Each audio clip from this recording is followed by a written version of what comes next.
اب دیکھیے کتنی خوبصورت بات لگتی ہے نا.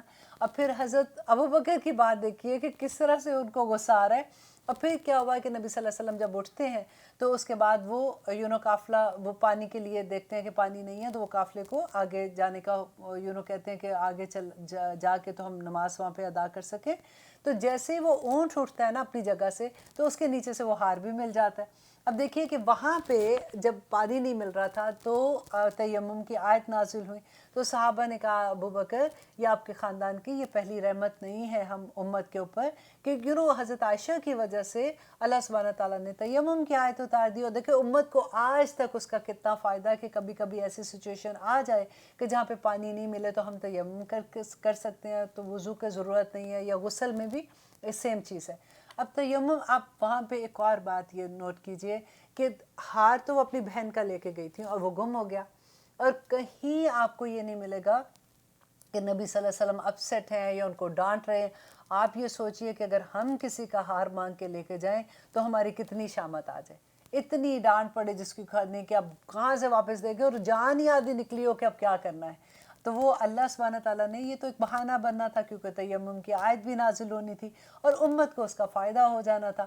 اب تیمم کا طریقہ کیا ہے کہ ایک مٹی جیسے ہے تو اس پہ آپ یوں ہاتھ مارتے ہیں، زور سے ذرا ہاتھ مارتے ہیں، اس کے بعد آپ اس کو جھاڑ لیتے ہیں یوں کر کے، اور پھر آپ اپنے بیک سے ہاتھ ایسے کر لیتے ہیں، اور پھر ایک دفعہ آپ جیسے کریم لگاتے ہیں نا منہ پہ، آپ نے ویسے آپ اپنے منہ پہ کر لیتے ہیں اور تیمم ہو جاتا ہے، وضو بھی ہو جاتا ہے، غسل بھی ایسے ہو جاتا ہے. اور یہاں پہ اب دیکھیے اللہ سبحانہ تعالیٰ کیا کہتے ہیں، وَإِنْ اور اگر کنتم ہو تم مردو بیمار او علی سفرن، یا پھر تم سفر میں ہو، او جاء احد یا آئے کوئی ایک، منکم تم میں سے، من الغائط کہ قضائے حاجت کر کے، او لامستم النساء یا تم نے چھوا ہے عورتوں کو، فلم تجدوا اور پھر نہ پاؤ تم ماء پانی، فتیمموا تو تیمم کر لو، صعیداً مٹی کا، طیباً پاک. اب یہاں پہ مٹی جو کہتے کہ مٹی ہے، اگر اس میں چونا بھی آ جاتا ہے، جو بھی ارتھ کی چیز ہے جیسے اس طرح سے آپ وہ چیز ہے. آسان کیا ہے کہ اگر آپ کو اگر تو آپ سفر میں ہیں تو آپ کو پتہ ہے کہ کوئی ایسا ہے تو آپ اپنے ساتھ لے جائیں، اور چھوٹی سی ململ کا جیسے چھوٹا سا کپڑا لے کے اس کے اندر مٹی ڈال کے آپ رکھ بھی سکتے ہیں اگر کوئی گھر میں بیمار ہے. اب دیکھیے اس میں یہ ہے کہ بیمار کے لیے تو ویسے ہی ڈفرینٹ ہو جاتا ہے، شریعت میں جو اس کے احکامات ہیں وہ ڈفرینٹ ہو جاتے ہیں.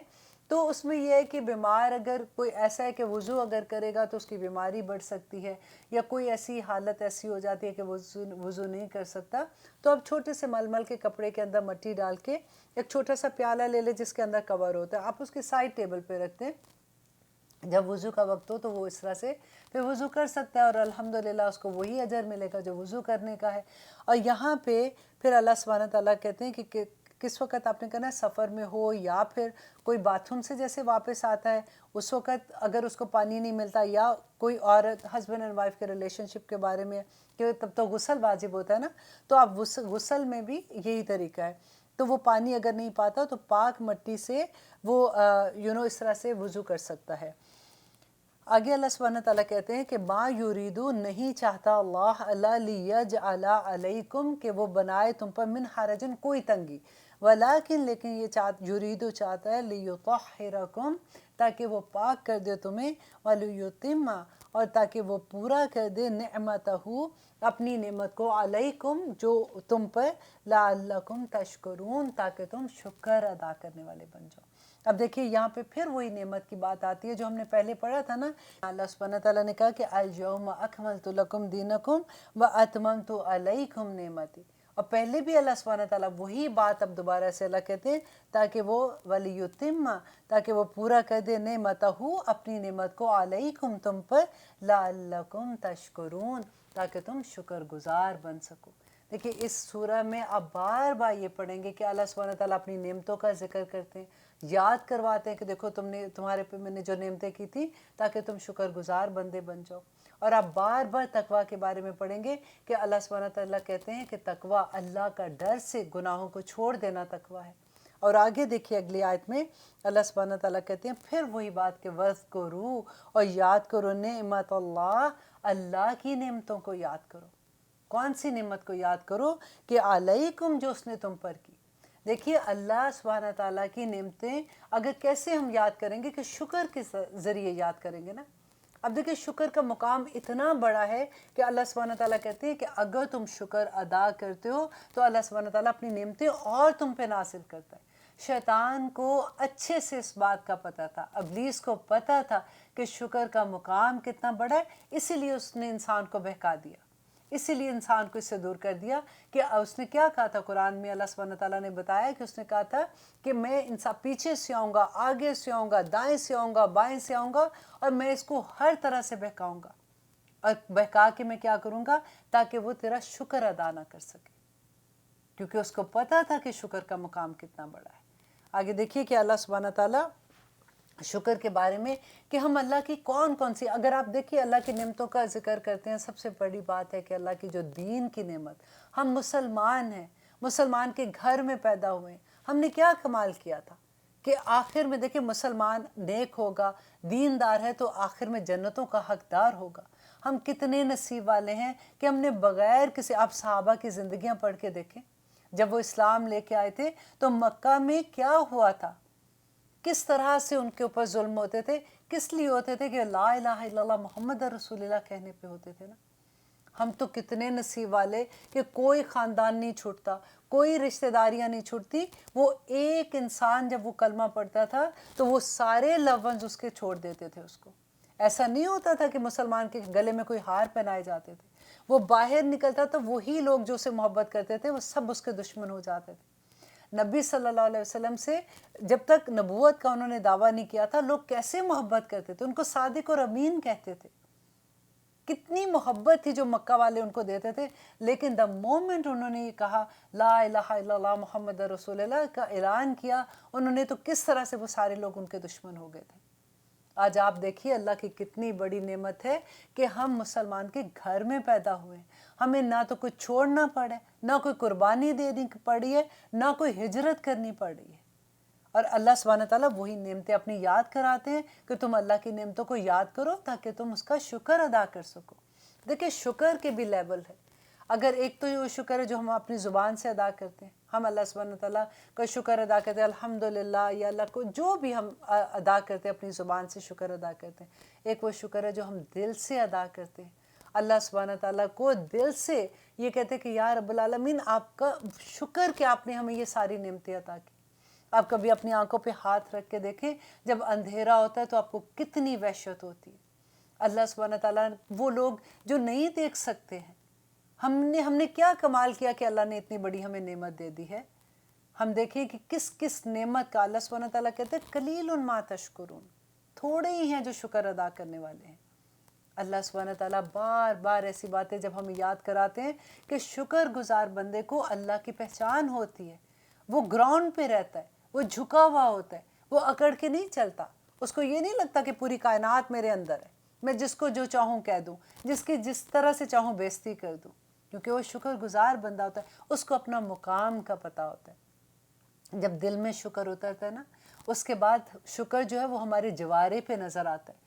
ہمارے ایک ایک اللہ سبحانہ تعالیٰ نے جو نعمتیں دی ہیں نا، ان کا حق ادا کر کے ان کا شکر ادا ہوتا ہے. دیکھیے اللہ نے جو آنکھیں دی ہیں تو وہ چیز دیکھیں جس کا حکم اللہ نے دیا، وہ چیز نہ دیکھیں جو اللہ سبحانہ تعالیٰ نے منع کی. یہی شکر ہے. اللہ نے زبان دی بات کرنے کے لیے، وہی بات کرے جو اللہ کو پسند ہے. اللہ کا ذکر بیان کرے، اللہ کی دعوت لوگوں کو دے، اللہ کا پیغام لوگوں کو دے. وہ بات نہ کرے جو اللہ سبحانہ تعالیٰ نے منع کی. یہی شکر ہے. اللہ سبحانہ تعالیٰ نے ہر چیز کے لیے، دیکھیں جب ہماری زندگی میں قرآن کھلتے ہیں تو یہ تمام احکامات اللہ سبحانہ تعالیٰ ہمارے لیے آسان کر دیتے ہیں نا. اور آگے اللہ سبحانہ تعالیٰ دیکھیں کہتے ہیں وَاذْكُرُوا نعمت اللہ، اللہ کی نعمتوں کو یاد کرو، علیکم جو اس نے تم پر کی، وَمِيثَاقَهُ، اور کون سا؟ اور اس کا پختہ عہد. کون سا پختہ عہد تھا؟ اب آپ وہ سارے عہد یاد کریں جو ہم نے وعدہ الست میں کیے تھے، جو ہم نے اللہ سبحانہ تعالیٰ سے اس وقت کیے تھے جب نبی صلی اللہ علیہ وسلم سے لوگ بیعت کرتے تھے. تو کون سا عہد کرتے تھے؟ کہ نبی صلی اللہ علیہ وسلم کا ہر حال میں ساتھ دیں گے. اللہ سبحانہ تعالیٰ وہ یاد کرا رہے، اپنے عہد یاد کرو. ہمیں کیا یاد کرا رہے؟ اشہد اللہ الہ الا اللہ جب ہم پڑھتے ہیں کہ ہم گواہی دیتے ہیں کہ اللہ سبحانہ تعالیٰ کے علاوہ کوئی معبود نہیں. نبی صلی اللہ علیہ وسلم آخری نبی ہیں اور اللہ کے بندے اور اس کے رسول ہیں. یہ عہد ہے۔ اور وہ جو اہل کتاب کا عہد تھا وہ کون سا عہد تھا؟ جو وعدہ الست ہم سے لیا، تمام روحوں کو اللہ سبحانہ تعالیٰ نے جب پیدا کیا تھا تو وعدہ الست لیا تھا۔ اور اہل کتاب سے جب تورات نازل ہوئی تھی تو اللہ سبحانہ تعالیٰ نے کوہ طور پہاڑ کو ان کے اوپر کھڑا کر دیا تھا کہ پکڑو اس کتاب کو، اور انہوں نے اس وقت کہا تھا سمینا و اطعنا۔ اللہ سبحانہ تعالیٰ وہی یاد کرا رہے ہیں، اور یہاں پہ اللہ سبحانہ تعالیٰ وہ بھی یاد کرا رہے ہیں کیونکہ تورات میں نبی صلی اللہ علیہ وسلم کے بارے میں سب کچھ لکھا ہوا تھا، اور اللہ نے کہا کہ یہ نبی صلی اللہ علیہ وسلم کو یوں پہچانتے ہیں جیسے اپنی اولاد کو پہچانتے ہیں، اپنے بیٹوں کو پہچانتے ہیں۔ تو یاد کروا رہے ہیں اللہ سبحانہ تعالیٰ وہ عہد ان لوگوں کو، جس میں اب دیکھیں اللہ سبحانہ تعالیٰ کیا کہتے ہیں کہ وَمِيثَاقَهُ، اور اس کا پختہ عہد، الَّذِي، وہ جو وَاثَقَكُمْ، اس نے تم سے عہد لیا، بِهِ، ساتھ اس کے۔ اب یہ وہی عہد کی بات ہے جو ہم بات کر رہے تھے کہ اللہ سبحانہ تعالیٰ یاد کروا رہے ہیں کہ وہ تمام اپنے عہدوں کو یاد کرو۔ اس کل تم، جب کہا تم نے، سمعنا، کہ ہم نے سنا، وَأَطَعْنَا، اور ہم نے اطاعت کی، وَاتَّقُوا اللَّهَ، ڈر جو اللہ سے۔ اب اس سورہ میں آپ اتنی دفعہ یہ ورڈ پڑھیں گے کہ اللہ سبحانہ تعالیٰ بار بار کہیں گے کہ ڈر جو اللہ سبحانہ تعالیٰ سے، دیکھو وہ دن آنے والا ہے جس دن اللہ سبحانہ تعالیٰ تمہارا حساب لیں گے۔ اور اللہ سبحانہ تعالیٰ، تم کیا سمجھتے ہو کہ آج اللہ دیکھ نہیں رہے؟ کیونکہ اللہ کہتے ہیں ان اللہ بے شک اللہ علیم، خوب جاننے والا ہے، بذات الصدور، جو تمہارے دلوں میں ہے۔ اب دیکھیں دلوں میں کیا ہوتا ہے، ہمارے دل میں جو چیز ہوتی ہے، ہمارے ہسبینڈ ایون ہمارے اتنے کلوز ہوتے ہیں ان کو بھی نہیں پتا ہوتا۔ ایک ماں ہمیشہ یہ بات کہتی ہے نا کہ مجھے اپنے بچے کا سب پتہ ہے، اس کو بھی نہیں پتا ہوتا کہ اس کے دل کے اندر کیا بات ہے، سوائے اللہ سبحانہ تعالیٰ کی۔ اللہ سبحانہ تعالیٰ کہتے ہیں کہ دیکھو مجھے پتہ ہے کہ تمہارے دلوں کے اندر بھی کیا ہے، میں وہ بھی جانتا ہوں۔ اللہ سبحانہ تعالیٰ کا علم ہے نا، اللہ سبحانہ تعالیٰ اسی کی بات ہمیں بتا رہے ہیں کہ اللہ سے ڈر جو، اور یہ مت کرو جو تم نے عہد اللہ سبحانہ تعالیٰ سے کیا ان کو پورے کرو۔ اور آگے دیکھیے آیت نمبر 8 میں اللہ سبحانہ تعالیٰ کہتے ہیں یا ایھا الذین آمنو، اے لوگو جو ایمان لائے ہو، کونو، ہو جاؤ، قوامین، اب تم قائم کرنے والے، للہ، اللہ کے لیے، شہداء، گواہ، بالقسط، انصاف کے ساتھ۔ اگر اس آیت کو آپ ایسے پڑھیں نا، یا ایھا الذین آمنوا کونوا قوامین للہ شہداء بالقسط، کہ اے لوگو جو ایمان لائے ہو، کھڑے ہو جایا کرو اللہ کے لیے گواہیاں دینے والے انصاف کے ساتھ۔ اب دیکھیے صرف اگر ایک آیت کو آپ دیکھیں کہ یا ایھا الذین آمنو، سب سے پہلے تو آپ دیکھیے کہ اس پوری سورہ میں آپ کو بار بار اس طرح سے اللہ سبحانہ تعالیٰ جیسے پرسنلی بلاتے ہیں نا، اے لوگو جو ایمان لائے ہو، وہی میں آپ کو بار بار کہتی ہوں کہ اپنا نام لکھ لیا کریں۔ ایمان لائے ہو تو اب آپ نے کیا کرنا ہے کہ کھڑے ہو جاؤ، کونو قوامین للہ، اللہ کے واسطے، اللہ کے لیے کھڑے ہو جاؤ، چوکیداری کرنا شروع ہو جاؤ۔ دیکھیں ہم نے پڑھی تھی سورۃ النساء میں، یہ سورہ جو آیت ہے نا، یہ سورۃ النساء کی آیت نمبر 135 میں جو ہم نے پڑھا تھا نا، جس میں اللہ سبحانہ تعالیٰ نے کہا تھا کہ اس وقت کہا تھا کہ انصاف کی گواہیاں دینے والے بن جاؤ، تو سارے وہ رشتے بتائے تھے جو لو کے، محبت والے رشتے تھے، جس میں ہمارا اپنا نفس آ جاتا ہے، اپنے ماں باپ، بہن بھائی، رشتے دار، سب کی اللہ سبحانہ تعالیٰ نے کہا تھا کہ دیکھو ان کی محبت میں یہ نہ ہو کہ تم عدل کرنا چھوڑ دو۔ اب اس صورت میں اس آیا میں اللہ سبحانہ تعالیٰ بتا رہے ہیں کہ دیکھو ایسا نہ ہو کہ جن لوگوں سے تمہاری دشمنی ہے، یا جو لوگوں سے تم بات نہیں کرتے ہو ٹھیک طرح سے، یا تمہارے دل میں کوئی خالش ہے، تو تم وہاں پہ انصاف کا دامن ہاتھ سے نہ چھوڑنا، اے دلو یہاں پہ بھی انصاف کرنا۔ اب یہاں پہ جو وہ کہہ رہے ہیں کہ کونو قوامین للہ، کہ اللہ کے لیے کھڑے ہو جو انصاف والے، تو جب ہم نے وہاں پہ پڑھا تھا نا الرجال قوامون علی النساء، کہ اللہ سبحانہ تعالیٰ نے آدمیوں کو عورتوں پر قوام بنایا ہے، تو جب تک ہمیں قرآن کی اس طرح سے سمجھ نہیں آتی، ابھی ہم قرآن کے اسٹوڈنٹ نہیں ہوتے، تو ہمیں یہ بڑی عجیب سی بات کہ کیا آدمیوں کو ہمارے پر قوام بنا دیا، ان کو ایک درجہ اونچا دے دیا، تو اکثر عورتوں کو یہ پرابلم رہتی ہے۔ اور اس وقت میں نے اس کی تشریح جب کی تھی تفسیر میں نے آپ کو بتایا تھا کہ ایسے ہماری سوچ ایسے ہوتی ہے، اور ہم کہتے ہیں کہ اچھا جی آدمیوں کو ایک درجہ کیوں بلند کیا۔ تو دیکھیے کہ یہاں پہ اب یہ نہیں اللہ سبحانہ تعالیٰ نے نہ تو آدمیوں کے ذکر کیا نہ عورتوں کو، سب کی بات ہے، اب آپ کو بھی قوام بنا دیا، اب کر لیں بات۔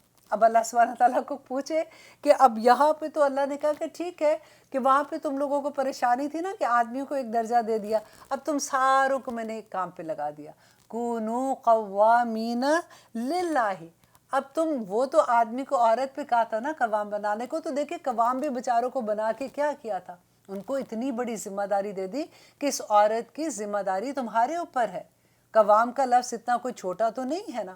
اب یہاں پہ اللہ سبحانہ تعالیٰ نے، وہاں تو عورت کی ذمہ داری ایک آدمی کو دی تھی، یہاں پہ ہم سب کی ذمہ داری اللہ سبحانہ تعالیٰ نے کہا کہ میرے لیے کھڑے ہو جاؤ، میرے دین کے لیے، اپنے دین کے لیے، اس کے بچانے کے لیے، اللہ کا پیغام دینے کے لیے کھڑے ہو جاؤ. آپ کو اس کی بڑی آسانی سے سمجھ آئے گی اگر اس کی اگزامپل میں آپ کو چوکی دار سے دوں. آپ قوامین کے اوپر لکھتے چوکی دار کہ اللہ سبحانہ تعالیٰ، اب دیکھیے ہمارے گھر ہیں اس کے اندر چوکی دار بھی ہوتا ہے، خنسامہ ہے، یہ پاکستان کی بات کر رہی ہوں، امریکہ میں ایسا نہیں ہوتا. اگر آپ کا چوکی دار ہے، خنسامہ ہے، مالی آپ کے گھر آتا ہے، تو باقی جو نوکر ہوتے ہیں وہ اپنے کام تھوڑی دیر کا ان کا کام ہوتا ہے، کام کرتے ہیں چلے جاتے ہیں. لیکن چوکی دار ایسا نہیں کرتا کہ اچھا جی ٹھیک ہے میں 2 گھنٹے تو ڈیوٹی دوں گا، باقی جو 4 گھنٹے میں سو جاؤں، بے شک میں جو مرضی کروں. اس کو اپنے گیٹ پہ ڈیوٹی دینی پڑتی ہے، اس کو اپنی آنکھیں کھلی رکھنی پڑتی ہیں. ایون دو وہ صبح کی ڈیوٹی جو کرتا ہے رات کی ڈیوٹی میں چینج ہو جاتا ہے، لیکن اس کو اپنی رات کی ڈیوٹی، پوری رات آپ گھر والے سو رہے ہیں آرام سے، لیکن چوکی دار کیا کرتا ہے، وہ پوری رات پہلے کھڑا ہوتا ہے، تھوڑی دیر بیٹھتا ہے، پھر پورا ایک چکر لگاتا ہے. اور اگر آپ دیکھیں کہ چھوٹی جگہوں پہ ہیں تو وہ جو چلتے ہیں وہ جاگتے رہنا آپ کو آواز آتی ہے. یہ چوکی دار ہوتا ہے کہ آپ نے، اللہ سبحانہ تعالیٰ نے یہ جواب دی ہے ہم سب کو، یا ایھا الذین آمنوا کونوا قوامین للہ شہداء بالقسط، کہ انصاف پر سچی گواہیاں دینے والے ہو جاؤ. گواہی کیا دیں گے ہم لوگ؟ اب دیکھیں ہم تو یہ ایسے کوئی بھی آیت پڑھتے ہیں نا تو ہمارے دماغ میں یہ آتا ہے کہ اوکے یہ تو عدالت کی بات ہو رہی ہے کہ وہاں پہ جو سچی گواہیاں دینی ہے. وہ بات نہیں ہے. اب دیکھیے کہ اس کو اپنی ریگولر زندگی پہ لے کے آئیے تو آپ کو پتہ چلے گا کہ ہماری پوری زندگی قسط پہ ہے، پوری زندگی انصاف کے اوپر قائم ہے. گواہیاں دینے کی کہاں کہاں ضرورت پڑتی ہے. اگر آپ گھر میں، اب دیکھیے کہ ماں اور بیٹی کی اگر کبھی کوئی بات ہو جاتی ہے، یا پھر ماں ایک بہن کی بات ہوتی ہے اور دوسری طرف بھابھی ہوتی ہے، تو ہمارے ذہن میں کیا ہوتا ہے کہ دیکھو میں تو بہن کے ساتھ دوں گی نا، ایسے تو تھوڑی میں کر سکتی ہوں. یا میری امی کو میں تو نہیں کہہ سکتی، امی کو کوئی غلط ہے، امی بھلے غلط ہے، میں نے ان کو نہیں کہنا. کرتے ہیں نا ایسے. وہ رشتوں کا اللہ سبحانہ تعالیٰ نے سورۃ نساء میں پہلے بتا دیا کہ اگر ایسی سچویشن آئے گی تو تم لوگوں نے بے انصافی نہیں کرنی ہے، قسط پہ قائم رہنا ہے، انصاف کرنا ہے. اور یہاں پہ اللہ سبحانہ تعالیٰ پہ کہتے ہیں کہ بعض دفعہ ایسا ہوتا ہے کہ کسی کے ساتھ دشمنی ہو جاتی ہے نا، کہ یا کوئی غصہ ہو رہا ہوتا ہے کسی پہ، یا ہم کہتے ہیں تو ہم تو اپنی دوست کا ساتھ دیں گے، ہم کیوں اس کا ساتھ دیں؟ تو اللہ سبحانہ تعالیٰ کہتے ہیں کہ یہ نہ ہو کہ کبھی کسی کی محبت اور کبھی کسی کا غصہ یا نفرت یا کوئی بھی ایسا نیگیٹو تھاٹ تمہیں عدل سے دور کر دے. عدل کے بغیر کچھ بھی نہیں ہے، اور تم گواہیاں دینے والے، شہادتیں دینے والے بن جاؤ. دیکھیے کہ ہم کتنی آسانی سے کر دیتے ہیں. اب ووٹ کو دیکھیے، ہم پاکستان میں یا کہیں بھی ہوتے ہیں، ہم جب ووٹ دیتے ہیں تو کتنی بڑی گواہی ہوتی ہے کہ جس انسان کو میں ووٹ دے رہی ہوں، میرے خیال میں یہ جس عہدے کے لیے کھڑا ہوا ہے یہ اس کے لیے پرفیکٹ ہے. اگر تو آپ کی یہ نیت ہوگی اور آپ کا دل بھی اس پہ ہے کہ یہ بالکل ٹھیک ہے جیسے جس عہدے پہ ہے، تو کوئی گناہ نہیں ہے اگر وہ بعد میں غلط بھی ہو جاتا ہے. لیکن اگر آپ اس کو اس لیے ووٹ دے دے تو کہ میں تو اس کو جانتی ہوں، یا پھر میرے تو ہسبینڈ نے کہا میں اس لیے ووٹ دے رہی ہوں، یا میں اس پارٹی کو پسند کرتی ہوں تو اس میں جو بھی کھڑا ہو رہا ہے آئی ڈونٹ کیئر، میں اس کو ووٹ دے رہی ہوں. اب آگے اس کا ذرا ابھی نہیں، میں آپ کو بتاتی ہوں، آگے دیکھنا کہ اللہ سبحانہ تعالیٰ اس کے بارے میں کیا سزا دیتے ہیں. کوئی چھوٹی سزا نہیں ہوگی اس کے بارے میں. یہ آپ غلط گواہی دیں گی کہ یہ آدمی کی میں گواہی دیتی ہوں، پرسنلی ہر ایک کی گواہی ہے نا، کہ میں گواہی دیتی ہوں کہ یہ انسان اس جاب کے لیے ٹھیک ہے. وہی لوگ اسمبلیوں میں جاتے ہیں، وہی قانون بناتے ہیں. اگر وہ غلط ہوں گے تو وہی بیڑا غرق کر دیتے ہیں. پھر ہم روتے ہیں کہ ایسے لوگ کیسے آگے، ہمارے ملک کا ستیہ ناش ہو گیا. تو دیکھیے پہلے وہ پہلا یونٹ آپ دیکھیے، پہلی جڑ دیکھیے کہ آپ نے وہاں پہ کیا کیا تھا. کس تو وہاں پہ آپ نے خراب کی نا، تو پھر آگے جا کے تو سارا کچھ ہی خراب ہو گیا. اگر ہر کوئی انسان اپنی اس بات کو سمجھنا شروع کر دے کہ ہم کہاں کہاں غلط گواہیاں دے دیتے ہیں، تو ساری چیزیں ٹھیک ہو جائیں. اب دیکھیے کہ کتنی چھوٹی سی بات ہوتی ہے، کبھی کوئی بیمار ہوتا بھی نہیں ہے، اگر چھٹی مانگنی ہوتی ہے تو کہتے ہیں جی ڈاکٹر سے جھوٹا سرٹیفکیٹ بنا کے لے آؤ. وہ جو ڈاکٹر لکھتا ہے وہ جھوٹا سرٹیفکیٹ کتنا بڑا گناہ کماتا ہے. وہ گواہی دیتا ہے کہ میں اس کی گواہی ہے نا کہ یہ جو مریض ہے، یہ جو بندہ آیا ہے یہ بیمار ہے، میں لکھ دیتا ہوں تاکہ تمہیں چھٹی مل جائے۔ ہم نقلی پیپرز بنوا کے دوسرے ملکوں میں جانا ہوتا ہے تو کیسے کیسے پیپرز بنواتے ہیں۔ اب دیکھیے کبھی امتحان میں پاس ہونا ہوتا ہے تو ٹیچرز کو رشوت دے دیتے ہیں۔ وہ ٹیچر جو رشوت ہر کوئی نہیں کرتا، آف کورس میں آپ کو وہ بات بتا رہی ہوں جو عام طور پہ ہمارے ذہن میں آتی ہے۔ ہم ان لوگوں کبھی ہم ان چیزوں کو اس لیول پہ نہیں لے کے آتے کہ یہ بھی عدل میں آ جائے گا، یہ بھی گواہیوں میں آ جائے گا۔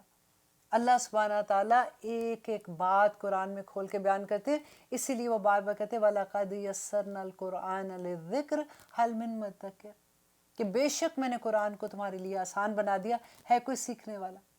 لیکن پرابلم یہ ہے کہ شیطان ہمیں بار بار ایک ہی بات سمجھاتا رہتا ہے کہ یہ بڑا مشکل ہے، اب تمہاری کوئی عمر ہے سیکھنے والی، اب تو تمہاری شادی ہوگی، اب بچے ہیں، اب تو کام بھی اتنا ہے، اب تم نے تھوڑی سیکھا۔ اور ساری عمر ہم یہ کہتے رہ جاتے ہیں جب ہمیں تھوڑی سی بھی سمجھ آتی ہے، کاش ہماری امی نے ہمیں اس وقت زبردستی نماز کی عادت ڈلوا دی ہوتی، کاش ہماری امی نے اس وقت زبردستی ہمیں یہ کرا دیا ہوتا۔ تو بابا اب بھی دیر نہیں ہوئی ہے۔ اب دیکھیے اللہ سبحانہ تعالیٰ کتنی بڑی نعمت ہے کہ جب ہماری زندگیوں میں قرآن کھلتا ہے نا، ہمیں احساس ہوتا ہے، کسی بھی عمر میں کھلتا ہے، پھر ہمارے پاس توبہ کے دروازے کھل جاتے ہیں۔ اللہ سبحانہ تعالیٰ کہتے ہیں تم توبہ کر لو، جتنے گناہ ہم نے پیچھے کیے ہیں اللہ سبحانہ تعالیٰ وہ سارے گناہوں کو نیکیوں میں بدل دیں گے انشاءاللہ۔ یہ بھی توفیق اللہ ہی دیتا ہے، اللہ سے مانگا کرے۔ کبھی یہ نہ خیال کریں کہ ہائے اتنی دیر میں پتہ چلا، آپ کیا اللہ کا شکر کریں کہ پتہ تو لگ گیا۔ ہمارے جیسے کروڑوں انسان ہیں جن کو ابھی بھی نہیں پتہ، وہ اسی طرح سے ان کی زندگیاں ختم ہو جائیں گی اور وہ اسی طرح سے اس دنیا میں چلے جائیں گے۔ لیکن جس کو یہ پتہ چل جاتا ہے، اس کو توبہ کی توفیق مل جاتی ہے، اس کی زندگی میں قرآن کھل جاتا ہے اور وہ پھر سمینا و عطانا کرنے والا بن جاتا ہے۔ یہ اللہ کا اس سے بڑا کرم کیا ہوگا؟ تبھی تو اللہ سبحانہ تعالیٰ کہتے ہیں کہ پھر شکر ادا کرو، اللہ کا الحمد کرنے والے۔ دیکھیں شکر ادا کرنے سے ہوگا کیا کہ انسان کو یہ احساس ہوتا ہے کہ یہ نعمت دینے والا کوئی اور ہے۔ میرے پاس جو بھی نعمت ہے، پیسہ ہے، بڑا گھر ہے، گاڑی ہے، اولاد ہے، بیٹے ہیں، کوئی بھی آپ لے لیں، کہ چین ہے، صحت ہے، سب سے بڑی بات ایمان ہے، جو کچھ بھی ہے نا، اللہ سبحانہ یہ دینے والا کوئی اور ہے، اصل مالک کوئی اور ہے۔ یہ میری اپنی چیز نہیں ہے، یہ اس کا کرم ہے، اس نے مجھے دیا، وہ کسی وقت بھی لے سکتا ہے۔ تو انسان اس وقت پہ شکر سے گر جاتا ہے کہ یا رب العالمین۔ دیکھیں شکر کے سجدہ ہوتا ہے، شکر کے نفل نہیں ہوتے، اس لیے سجدہ ہوتا ہے کہ کروڑوں دفعہ تو آپ کو شکر کرنا پڑتا ہے جس وقت آپ کو یاد آ جائے۔ کیونکہ دیکھیں اگر آپ نے نفل پڑھنے، کیونکہ وہ توبہ کے نفل ہیں، یا آپ ریگولر بھی نفل پڑھتے ہیں، جیسے آپ کو وضو کرنا ہے، آپ کو جائے نماز پہ جانا ہے، یا آپ کو ایسی جگہ پہ جا کے پھر آپ کو نفل ادا کرنے، رائٹ۔ لیکن جب آپ نے شکر کرنا ہے، آپ کو کوئی ضرورت نہیں، نہ قبلے کے رخ ہونے کی ضرورت ہے، نہ وضو کی ضرورت ہے۔ آپ کو جس وقت احساس ہو گیا آپ نے وہیں سر جھکا دینا، آپ سجدے میں وہیں بیٹھے بیٹھے چلے جائیں، اللہ یا رب العالمین آپ کا شکر، یا رب العالمین آپ کا کرم، آپ نے مجھ پہ اتنا کرم کیا۔ دیکھیں میں وہی بات کہتی ہوں کہ آنکھیں تھوڑی دیر بند کر کے دیکھیں تو احساس ہو جائے گا آپ کو کہ کتنی بڑی نعمت۔ کتنے لوگ ہیں جو دیکھ نہیں سکتے، کتنے لوگ ہیں جو سن نہیں سکتے، کتنے لوگ ہیں جو بول نہیں سکتے۔ اللہ کی کروڑ ہم پہ کرم ہے کہ ہمیں جو زبان دی بولنے کے لیے، ہم اللہ کی نعمتوں کو ان چیزوں میں استعمال کریں جو اللہ سبحانہ تعالیٰ نے حکم دیا ہے۔ آگے دیکھیے اللہ سبحانہ تعالیٰ کہتے ہیں کہ یا ایھا الذین آمنوا کونوا قوامین للہ شہداء بالقسط، اے ایمان والو تم قائم ہو جاؤ اللہ کے لیے اور گواہیاں دو اللہ سبحانہ تعالیٰ کے لیے۔ کس کی گواہیاں دو؟ انصاف کے ساتھ گواہیاں دینے والے بن جاؤ۔ وَلَا يَجْرِمَنَّكُمْ، اور ہرگز نہ تم کو آمادہ کرے شنآن دشمنی قومن، کسی قوم کی، اللہ اس پر کہ اللہ تعدلوا کہ تم نہ عدل کرو۔ یہاں پہ دیکھیے کہ امام راضی یہ کہا کرتے تھے کہ دیکھو اللہ سبحانہ تعالیٰ اگر دشمن قوم کے لیے یہ کہہ رہا ہے کہ عدل کرو ان کے ساتھ بھی، اگر دوسری طرف تمہارا کوئی مسلمان ہے تو یہ نہ ہو کہ تم یہ سوچو کہ میں تو مسلمان کا ساتھ دوں گی اور میں تو کافر کا ساتھ نہیں دوں گی، ایون دو تمہاری دشمنی بھی ہے تب بھی تم نے عدل کرنا ہے۔ تو جو مسلمان ہوگا اس کے لیے اللہ سبحانہ تعالیٰ کا کیا حکم ہوگا؟ دیکھیے مومن کی تو شان ہی بہت بڑی ہے۔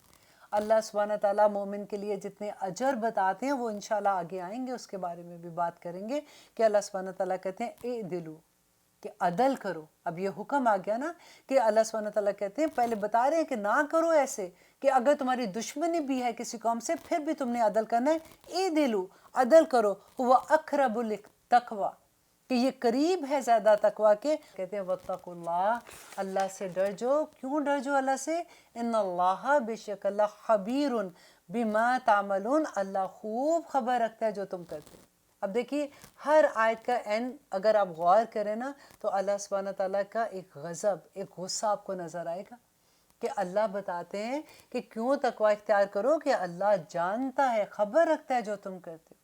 دیکھیے آپ ذرا سوچئے کہ اگر آپ کسی جگہ پہ کام کریں، آپ کے آپ کو پتہ ہے کہ وہاں پہ انہوں نے کیمرے لگائے ہوئے ہیں، کیونکہ میرا تو ایکسپیرینس ہے، میرے بزنس پہ ہمیشہ کیمرے لگے ہوتے ہیں، تو دا مومنٹ ان کو یہ احساس ہوتا ہے نا کہ میں دیکھ رہی ہوں، تو وہ بیٹھی ہوئی بھی کام کر رہی ہوتی ہے تو کھڑی ہو جاتی ہے، مجھے پتہ لگ جاتا ہے، اور میں اکثر فون کر کے کہتی ہوں کہ کہ میں تم کو اس وقت دیکھ رہی ہوں۔ اس وقت بات ہی فرق ہوتی ہے، ان کا بات کرنے کا طریقہ ہی فرق ہو جاتا ہے۔ اسی طرح سے آپ دیکھیں شیطان ہمیں سب سے زیادہ یہ بلاتا ہے، اتنا مشکل ہوتا ہے کہ بار بار ہم بھولتے ہیں۔ ایک زمانے میں میں نے یہی آیت لکھ کے ہر جگہ پہ، میں نے اپنے جائے نماز پہ بھی رکھ دی تھی، میں نے فریج پہ لگا دی تھی، میں نے اپنے فون کی الٹی سائڈ پہ بھی لگا دی تھی کہ Allah is watching you, Allah is watching you, تاکہ یہ میں بھولوں نہ، کیونکہ جب ہمیں یہ احساس ہوگا کہ اللہ سبحانہ تعالیٰ ہمیں دیکھ رہے ہیں نا، ہمارا ہر عمل ٹھیک ہو جائے گا۔ آپ دیکھیے کہ کرامن کاتبین ایک ایک، وہ کہتے ہیں اللہ سبحانہ تعالیٰ کہتے ہیں تمہارے منہ سے کوئی لفظ نہیں ادا ہوتا، نکلتا نہیں ہے، کہ وہ اچک لیتے ہیں اس بات کو لکھنے کے لیے۔ اور اللہ سبحانہ تعالیٰ قیامت کے دن کہیں گے بندوں کو کہ پڑھ اپنی کتاب، یہ کتاب جو ہمیں دی جائے گی، ہمارا نامہ اعمال جب ہمارے سامنے لائے گئے تو اللہ سبحانہ تعالیٰ کہتے ہیں فرشتے جو نیک لوگ ہیں نا ان کا نامہ اعمال دائیں ہاتھ میں ہوگا، اور جو برے لوگ ہوں گے، کافر ہوں گے، فاجر ہوں گے، منافق ہوں گے، ان کا بائیں ہاتھ میں ہوگا۔ اور جب ان کو بائیں ہاتھ میں فرشتے ان کا نامہ اعمال دیں گے تو وہ پیچھے یوں کر دیں گے ڈر کے مارے کہ نہیں ہم نے نہیں پکڑنا، تو کہتے ہیں فرشتے ان کو پیچھے سے جا کے پکڑائیں گے کہ پکڑ اپنا نامہ اعمال، اور پھر کہیں گے کہ پکڑ اور پڑھ اس کو، تو خود ہی کافی ہے اس کو پڑھنے کے لیے۔ اللہ اکبر، اللہ سبحانہ تعالیٰ ہم پہ اپنا رحم کر دے۔ اب دیکھیے دعا مانگا کریں اللہ سبحانہ تعالیٰ سے، نبی صلی اللہ علیہ وسلم نے ہی ہمیں دعائیں سکھائی تھی نا کہ اللہم آتی نفسی تقواہا، اے اللہ میرے نفس کو اس کا تقوی عطا کر، وزکیہا، اور اس کو پاک کر دے، انت خیر من زکاہا، کہ اے اللہ تو ہی اس کا بہترین پاک کرنے والا ہے، انت ولیہا و مولاہا، کہ تو ہی اس کا ولی ہے اور تو ہی اس کا مولا ہے۔ کتنا خوبصورت ہے اپنے نفس کے لیے دعا کرنے کا، کیونکہ دیکھیں سب سے برا جو ہمیں بہکا دیتا ہے نا، ہماری نفس کی خواہش بہکا دیتی ہے۔ اللہ سبحانہ تعالیٰ نے قرآن میں بھی یہ کہا کہ تمہارا نفس جو ہے نا، تم نے اس کو اپنا خدا بنا لیا ہے۔ تم کہتے ہو کہ تم تو اللہ کو مانتے ہو، تم کہتے ہو کہ اللہ کے سوا کوئی معبود نہیں ہے۔ ہر زمانے کا معبود فرق تھا، اس وقت تو وہ بتوں کی پوجا کرتے تھے، آج تم اپنے نفس کی پوجا کرتے ہو۔ میری پسند، میرا دل یہ چاہتا ہے، میرا ریسٹ کا ٹائم ہے، مجھے کوئی تنگ نہ کرے۔ دیکھیں میں ایسے نہیں کر سکتی، یہ میں جو ہے نا یہ انسان کو کہیں کا نہیں چھوڑتی ہے۔ اللہ سبحانہ تعالیٰ اسی لیے ہمیں گائیڈ کرتے ہیں، اور نبی صلی اللہ علیہ وسلم اسی لیے یہ دعائیں سکھائی تھی کہ اللہم آتی نفسی تقوی، کہ میرے نفس کو اپنا تقوی عطا کر دے، وزکی، اور اس کو پاک کر دے، انت خیر من زکاہا، کہ اے اللہ تو ہی اس کا بہترین پاک کرنے والا ہے، انت ولیہا و مولاہا۔ یہ تو اتنا خوبصورت لگتا ہے کہ یوں کر کے نا، انت ولیہا و مولاہا، کہ اللہ تو ہی میرا دوست ہے، تو ہی میرا ولی ہے، وہ مولا، اور تو ہی میرا مولا ہے۔ اور نبی صلی اللہ علیہ وسلم نے ایک اور اتنی خوبصورت دعا سکھائی تھی، آپ بھی اس کو یاد کر لیں، اور اپنی نماز میں بھی، اپنی عطیات میں اس کو شامل کر لیں، اپنی دعاؤں میں اس کو شامل کر لیں کہ اللہم انی اسألک الہدی والتقی والعفاف والغنی، کہ اے اللہ بے شک میں تجھ سے ہدایت کی، تقوی کی، پاک دامنی کی، اور بے نیازی کی سوال کرتی ہوں۔ بے نیازی کیا ہے؟ کہ اللہ مجھے سب سے بے نیاز کر دے، مجھے صرف اپنے طرف رکھ، اے اللہ میں صرف تیرے اوپر توکل کروں۔ میں لوگوں پر وہ ایک سجدہ جسے تو گراز سمجھتا ہے، 1000 سجدوں سے دیتا ہے آدمی کو نجات، کہ اللہ مجھے، دیکھیے کتنی مکمل دعا ہے کہ سب سے پہلے اللہ مجھے ہدایت دے دے، مجھے جب تو ہدایت دے گا مجھے وہ سیدھا راستہ نظر آ جائے گا، اور جب میں ہدایت کے راستے پہ چلوں گا تو اللہ مجھے اپنا تقویٰ بھی دے دینا، مجھے اب اللہ کے خوف سے میں نیکیاں کرنے والا بن جاؤں۔ اللہ سبحانہ تعالیٰ جب تو مجھے اپنا تقویٰ دے دے گا تو مجھے عفاف کہتے ہیں کہ اللہ سبحانہ تعالیٰ مجھے پاک دامن کر دینا، میرے گناہوں سے مجھے پاک کر دینا، اور والغنیٰ، اور مجھے سب سے غنی کر دینا۔ یہ یاد کر لیجئے گا انشاءاللہ، یہ دعا بہت خوبصورت ہے۔ اور آگے اللہ سبحانہ تعالیٰ کہتے ہیں کہ جب وہ تقویٰ مانگتا ہے تو اللہ کہتے ہیں کہ ان اللہ خبیر بما تعملون، کہ اللہ خبر رکھتا ہے جو کچھ تم کرتے ہو۔ اور اگلی آیت دیکھیے، اتنی خوبصورت ہے، آیت نمبر 9 سورۃ المائدہ، کہ وعد اللہ الذین آمنوا، کہ وعدہ ہے اللہ کا ان لوگوں سے جو ایمان لائے۔ کون ایمان لائے ہیں؟ ہم لوگ الحمدللہ۔ وعاملوا الصالحات، اور انہوں نے نیک عمل کیے۔ اب دیکھیں پورے قرآن میں جہاں پہ ایمان کا لفظ آتا ہے وہاں پہ عاملوا الصالحات کا لفظ آتا ہے۔ ایسا نہیں ہے کہ ہاں جی ہم مسلمان ہیں بس اس کے بعد عمل ہمارا دل چاہے جو بھی ہم کریں، ایسا بالکل بھی نہیں ہے۔ یہ غلط فہمی اچھے سے دل کو نکال دیجئے، دل میں سے نکال دیجئے، کیونکہ اللہ سبحانہ تعالیٰ ہر جگہ پہ کہتے ہیں کہ وہ لوگ جو آمنو ایمان لائے، وہ عاملوا الصالحات، اور فوراً انہوں نے پھر نیک عمل کرنے شروع کر دیے۔ آپ کو وہ سورہ یاد ہے جب ہم پڑھتے ہیں ان الانسان لفی خسر، بے شک ان الانسان لفی خسر، بے شک انسان جو ہے نا وہ گھاٹے میں ہے۔ ان الذین آمنوا، سوائے ان لوگوں کے جو ایمان لائے، وعاملوا الصالحات، اور انہوں نے نیک عمل کیے۔ وعاملوا الصالحات کیا ہے؟ کہ نیک عمل میں اللہ سبحانہ تعالیٰ کی راہ میں پھر بھاگے نیکی کی طرف، اور پھر اللہ کا پیغام لوگوں تک، کیونکہ ہمارا کام ہی یہ ہے نا۔ آپ کو یاد ہے نا اپنا منصب، میں آج آپ کو یاد نہیں کروایا آپ کا منصب، کیونکہ میرا اکثر یہ ہوتا ہے کہ میں ہر پروگرام میں ایک دفعہ ہم اپنا ایک جو اللہ سبحانہ تعالیٰ نے ہمیں جواب دیا ہے وہ ہم ایک دفعہ ضرور دہرا لیتے ہیں تاکہ ہم بھولیں نہیں اس کو۔ ہفتے میں ایک دفعہ تو ہم پروگرام سنتے ہیں نا یہ والا، کہ اللہ سبحانہ تعالیٰ نے کیا کہا تھا کہ تمہیں کیوں پیدا کیا، کنتم خیر امۃ اخرجت للناس تأمرون بالمعروف وتنہون عن المنکر، کنتم خیر امۃ اخرجت للناس تأمرون بالمعروف وتنہون عن المنکر۔ الحمدللہ۔ تو ہم جب کرتے ہیں عامل الصالحات کرتے ہیں، نیک کام کرتے ہیں، تو اللہ سبحانہ تعالیٰ آگے کیا کہتے ہیں، ان الانسان لفی خسر ان الذین آمنوا وعملوا الصالحات وتواصوا بالحق وتواصوا بالصبر، کہ جب وہ حق کی تلقین کرنے جاتے ہیں، حق کی تبلیغ کرنے جاتے ہیں، لوگوں کو حق بات بتاتے ہیں، تو لوگ پھر کیا کرتے ہیں؟ ہر طرف سے تو آپ کو شاباشی نہیں ملتی ہے۔ آپ نے اکثر یہ بات دیکھی ہوگی کہ جب آپ کسی کو کوئی بات بتاتے ہیں تو کوئی منہ چڑھانا شروع کر دیتا ہے، کبھی وہ منہ سے کچھ نہ کہ اس کی باڈی لینگویج سے آپ کو پتہ چل جاتا ہے کہ دے آر ناٹ کمفرٹیبل۔ پھر آپ کو کیا کرنا ہوتا ہے؟ پھر آپ کو غصہ آتا ہے کہ اس کو میں اس کے بعد نہیں بتاؤں گی، اس کو میں نے بتایا تھا تو اس نے میرا مذاق اڑایا تھا۔ ہم تو اتنے تھوڑے دلے ہوتے ہیں کہ چھوٹی چھوٹی باتوں پہ ہمارے آنسو بھی نکلنا شروع ہو جاتے ہیں۔ ذرا یاد کریں نبی صلی اللہ علیہ وسلم کا زمانہ، 13 سال مکہ میں اللہ سبحانہ تعالیٰ کا جو پیغام لے کے جاتے تھے، جب لوگ حج کے لیے آتے تھے ایک ایک خیمے میں جاتے تھے، ایک ایک خیمے میں جا کے اللہ کا پیغام دیتے تھے، لوگ نہیں سنتے تھے۔ پھر وہ دوسری جگہ، پھر اگلے سال حج کا زمانہ آ جاتا تھا تو وہ یہ نہیں سوچتے تھے کہ ابھی پچھلے سال گیا تھا تو لوگوں نے تو میری بات نہیں سنی، میرا مذاق اڑایا، آج نہیں جاؤں گا۔ وہ پھر جاتے تھے، ایک ایک خیمے میں جا کے اللہ کا پیغام دیتے تھے۔ بس اللہ سے دعا کیا کیجئے کہ اللہ حکمت عطا کر دے، بس صحیح وقت پہ صحیح بات کرنے کی حکمت عطا کر دے کہ لوگوں کے دل میں اتر جائے ہماری بات۔ اور اللہ سبحانہ تعالیٰ کیا کہتے ہیں، وَتَوَصَّوْا بِالْحَقِّ وَتَوَصَّوْا بِالصَّبْرِ، کہ جب تمہیں اتنی تکلیف پہنچے گی کسی کی بات سے تو اللہ سبحانہ تعالیٰ کہتے ہیں پھر تم اس پہ صبر کرو گے، اس پہ صبر کرنا۔ ایسا نہیں کہ پہلے واویلا مچا دیا، یا اس نے مجھے یہ کہا، دیکھنا میں اس کے ساتھ یہ کروں گی، میں یہ کروں گی، اور بعد میں کہا چلو ٹھیک ہے اب میں صبر کرتی ہوں۔ یہ صبر نہیں ہے، شروع کا صبر صبر ہے۔ اور دیکھیے پھر کتنا بڑا مقام اللہ سبحانہ تعالیٰ کہتے ہیں کہ جو صبر کرتے ہیں ان اللہ مع الصابرین، کہ اللہ صبر کرنے والوں کے ساتھ آ جاتا ہے۔ تو پھر اور کیا چاہیے؟ مانگا کرے صبر کہ یا رب العالمین کبھی کوئی ایسی سچویشن ہوتی ہے مجھے صبر عطا کرنا، تاکہ اللہ مع الصابرین، اس وقت جب اللہ آپ کے ساتھ آ جاتا ہے۔ دیکھیے ہمیں نہیں پتہ، ہم یہ نہیں کہہ سکتے کہ کوئی جسم کے ساتھ ہے یا اللہ سبحانہ تعالیٰ کس طرح سے۔ اللہ نے کہہ دیا نا کہ اللہ تمہارے ساتھ آ جاتا ہے، تو اللہ ہمارے ساتھ آ جاتا ہے۔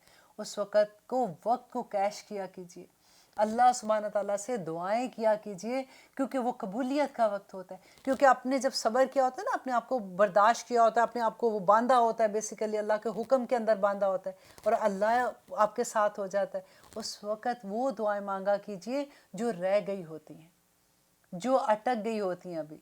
اللہ سبحانہ تعالیٰ انشاءاللہ وہ وقت کو قبول کرے گا. تو اللہ سبحانہ تعالیٰ سے آپ نے یہ دعا مانگنی ہے. تو پھر جب وہ انسان ایسے کرتا ہے کہ وہ صبر کرتا ہے، تو پھر اللہ کے وعدے کیا ہیں؟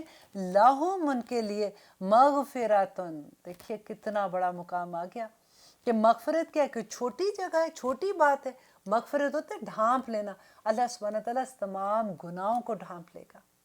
ہمیں کیا فکر کہ ہم نے بڑی لیٹ قرآن پڑھنا شروع کیا، سمجھنا شروع کیا، بڑے نصیب والے. آف کورس جو چھوٹے بچے جنہوں نے ینگ عمر میں شروع کیا، ان کا تو مقام اور ہے، کیونکہ وہی ہے کہ کیا جنت میں بھی درجات ہیں. اللہ سبحانہ تعالیٰ کہتے ہیں ہر جگہ پہ درجات ہیں نا، ان کے تو درجات کی کیا بات ہے، ہم تو جنت میں پہنچ جائے بڑی بات. تو اللہ سبحانہ تعالیٰ کہتے ہیں کہ ایسے لوگوں کے لیے لہم مغفراتن، کہ مغفرت ہے، وَأَجْرٌ، اور اجر ہے عظیم، بہت بڑے اجر ہیں ان لوگوں کے لیے. اللہ سبحانہ تعالیٰ ہمیں لوگوں میں شامل کر دے، آمین ثم آمین. اور آگے اللہ سبحانہ تعالیٰ کہتے ہیں وَالَّذِينَ، اور وہ لوگ جو کفروا، جنہوں نے کفر کیا. اب یہاں پہ کوئی کافروں کی بات ہو رہی ہے. کافرو کس کو اللہ سبحانہ تعالیٰ کہہ رہے ہیں؟ کہ جنہوں نے قسط کا انکار کیا تھا، عدل کا انکار کیا نا. پیچھے سے جو ہم آیت پڑھتے آ رہے ہیں کہ اللہ جنہوں نے اپنے ذمہ داری سے کفر کیا. اب ذرا اپنی ذمہ داری یاد کر کے نا، اشہد لا الہ الا اللہ، اور پھر آپ دیکھیں کہیں آپ انکار تو نہیں کر رہے. اب وہ اپنی ذمہ داری کو پورا کرنے کے لیے کچھ کر رہے ہیں، کچھ محنت کریں. ابھی نیا سال شروع ہوا ہے، تو کیا آپ نے جو اپنا سوچا ہے کہ اس سال میں یہ کروں گی، کیا اس کے اندر یہ بھی آپ نے سوچا کہ میرا یہ بھی کام ہے کہ میں نے اللہ سبحانہ تعالیٰ کا پیغام بھی لوگوں تک پہنچانا ہے؟ چلے لوگوں تک تو چھوڑ دیجئے کہ میں نے اپنے گھر والوں کو، اپنے بچوں کو پہنچانا ہے. اب یہ بات سوچنے والی ہے، کیونکہ اللہ سبحانہ تعالیٰ کہتے ہیں وَالَّذِينَ كَفَرُوا، جنہوں نے کفر کیا، انکار کیا، وَكَذَّبُوا، اور جھٹلایا. کذبو کیسے کہیں گے؟ ہم تو نہیں جھٹلاتے کہتے ہیں نا. اگر ہم مان نہیں رہے تو جھٹلا ہی رہے ہیں نا. ہم تو اگر ہمیں پتہ ہو کہ یہ ہمارے اللہ کا فرمان ہے، ہماری اتنی جرت کہ ہم کذبو کہہ دیں. ہمیں پتہ ہی نہیں ہوتا. اللہ سے دعا کیا کیجئے کہ اللہم فقہنا فی الدین، اللہم فقہنا فی الدین، کہ اللہ ہمیں دین کی سمجھ عطا کر. ربی زدنی علما. نبی صلی اللہ علیہ وسلم کو اللہ نے کہا تھا نا یہ دعا مانگنے کے لیے، اللہ ہمارے علم میں اضافہ کر، ہمیں پتہ چلے کہ ہمارا رب ہم سے کیا چاہتا ہے، تاکہ ہم وہ کام کریں اور ہم وہ اجر حاصل کر سکیں جو اللہ سبحانہ تعالیٰ نے جنت میں، جنت کی کنجی ہمارے ہاتھ میں آ جائے. جنت کی کنجی کیا ہے؟ ہمارے نیک عمل ہے نا. تو اللہ سبحانہ تعالیٰ کہتے ہیں وَالَّذِينَ كَفَرُوا، وہ لوگ جنہوں نے کفر کیا، وَكَذَّبُوا، اور جھٹلایا، بِآیاتِنَا، ہماری آیات کو، اولئک، یہی لوگ ہیں، اصحاب الجحیم. اللہ اکبر، ربنا لا تجعلنا منہم، کہ یہی لوگ ہیں جو جہنم کے ساتھی ہیں. میں آپ کو شروع میں کہہ رہی تھی نا کہ جب ہم کہتے ہیں کہ قسط کی بات ہوتی ہے تو ہم اس کی سزا کیا ہے. جب ہم تو اتنی کیجولی ہم اپنی ماں کا ساتھ دیں گے، اگر اللہ نہ کرے، اگر ٹھیک ہے تو آف کورس ان کا ساتھ دینا ہے. اگر کبھی کوئی غلط تو اپنے بچوں کا ساتھ دیں گے. کبھی ہوتا ہے کہ میاں اور بچوں کی کوئی ایسی بات ہوتی ہے تو ہمیں تو ایک تو محبت ہی اتنی ہے نا اپنی بچوں سے، آج کل کی ماؤں کو تو، کہ بچوں کو ان کی جگہ سے اٹھا کے بچوں کو باپ بھی بنا دیا ہوا ہے، اپنے سارے رشتے بچوں میں لے آئے، اور باقاعدہ بچوں سے ڈرتے ہیں ماں باپ، ان کے سامنے بولتے ہوئے گھبرا جاتے ہیں. تو وہ جب ہم قسط نہیں کرتے نا، تبھی ساری چیزیں، قسط کا الٹا کیا؟ اب دیکھیے، ایک طرف قسط ہے، انصاف ہے، تو دوسری طرف ظلم ہے نا.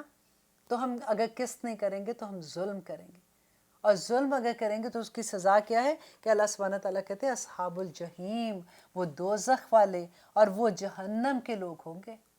ربنا لا تجعلنا منہم. اب انشاءاللہ ہمارے پروگرام کا وقت ختم ہوتا ہے. انشاءاللہ اگلے پروگرام میں ہم دیکھیں گے، یہ بہت خوبصورت سورہ ہے. کوشش کیجئے گا کہ اس کی کوئی آیا آپ مس نہیں کریں، اور اللہ سے ساتھ ساتھ دعا کرتے جائیں کہ ہمارا اللہ سبحانہ تعالیٰ نے جو ہمیں جواب دیا ہمیں وہ یاد رہے، اور اللہ سبحانہ تعالیٰ ہمیں توفیق عطا کرے کہ ہم عمل کرنے والے بن جائیں، اور ہماری زندگی میں ہم ایسے عمل کر لیں کہ قیامت کے دن وہ ہمیں جنت تک لے جائیں اور ہماری جنت کی چابی ہمارے ہاتھ میں ہو. آمین ثم آمین. اب انشاءاللہ اجازت دیجیے. سبحان ربک رب العزت عما یصفون وسلام علی المرسلین والحمد للہ رب العالمین. السلام علیکم ورحمۃ اللہ وبرکاتہ.